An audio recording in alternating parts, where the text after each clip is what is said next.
ناظرین، خطے میں بڑھتی کشیدگی کے دوران ایران نے ICBM میزائل کا کامیاب تجربہ کر کے دنیا کو ایک واضح پیغام دے دیا کہ وہ دفاعی میدان میں ایک نئے مرحلے میں داخل ہو چکا ہے۔ اس تجربے کے بعد ایران دنیا کا پہلا مسلمان ملک بن گیا ہے جس کے پاس 10,000 کلومیٹر تک ہدف کو نشانہ بنانے کی صلاحیت رکھنے والا میزائل موجود ہے۔ یعنی اب ایران امریکی دارالحکومت واشنگٹن میں واقع وائٹ ہاؤس تک کو بھی نشانہ بنا سکتا ہے۔ اسی نقطے کو سامنے رکھتے ہوئے امریکی حکام خاصے پریشان دکھائی دیتے ہیں۔ اس پیش رفت نے نہ صرف خطے بلکہ عالمی طاقتوں کو بھی چونکا دیا ہے، کیونکہ یہ صلاحیت عام طور پر چند بڑی عالمی طاقتوں تک محدود سمجھی جاتی تھی۔ ذرائع کے مطابق یہ تجربہ گزشتہ شب روسی حکومت کی باقاعدہ منظوری کے بعد انجام دیا گیا۔ میزائل نے ایران کی سرزمین سے پرواز کی، روس کے وسیع و عریض سائبیریا کے علاقے کی فضائی حدود عبور کی اور آخرکار بین الاقوامی سمندر میں اپنے مقررہ ہدف کو انتہائی درستگی کے ساتھ نشانہ بنایا۔ اس پورے تجربے کے دوران میزائل کے تمام مراحل، رفتار، بلندی اور سمت کو جدید نظام کے ذریعے مانیٹر کیا گیا، جس سے یہ ثابت ہوا کہ ایران اب طویل فاصلے تک مار کرنے والے میزائلوں کی ٹیکنالوجی میں نمایاں مہارت حاصل کر چکا ہے۔ یہ کامیاب تجربہ ایران کی دفاعی خود کفالت کی ایک بڑی مثال سمجھا جا رہا ہے۔ ناظرین، برسوں سے ایران پر پابندیاں لگائی جاتی رہی ہیں، اسے جدید ٹیکنالوجی تک رسائی سے روکنے کی کوشش کی گئی، مگر اس کے باوجود ایرانی سائنسدانوں اور انجینئرز نے مقامی سطح پر تحقیق اور ترقی کا سفر جاری رکھا۔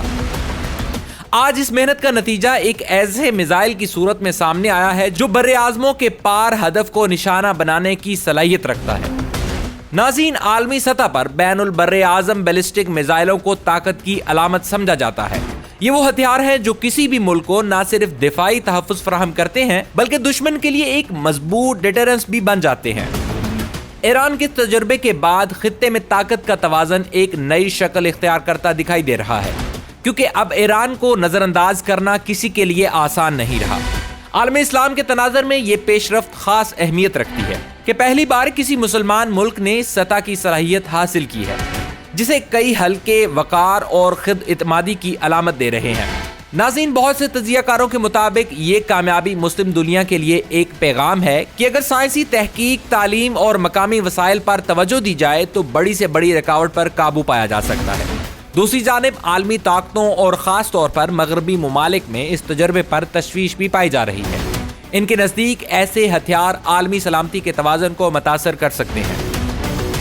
تاہم ایران کا موقف یہ رہا ہے کہ اس کی دفاعی صلاحیتیں صرف اور صرف دفاع کے لیے ہیں اور کسی جارحانہ عزائم کا حصہ نہیں۔ ایرانی حکام کا کہنا ہے کہ مضبوط دفاع ہی کسی بھی ملک کو امن کی طرف لے جاتا ہے، کیونکہ طاقت کا توازن ہی جنگ کو روکتا ہے۔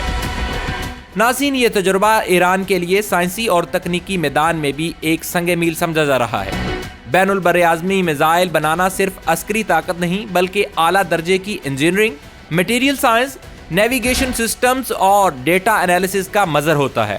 اس کامیابی سے یہ ثابت ہوتا ہے کہ ایران ان تمام شعبوں میں خاطر خواہ مہارت حاصل کر چکا ہے۔ آنے والے دنوں میں اس تجربے کے اثرات عالمی سیاست، سفارتکاری اور دفاعی حکمت عملیوں میں واضح طور پر نظر آ سکتے ہیں۔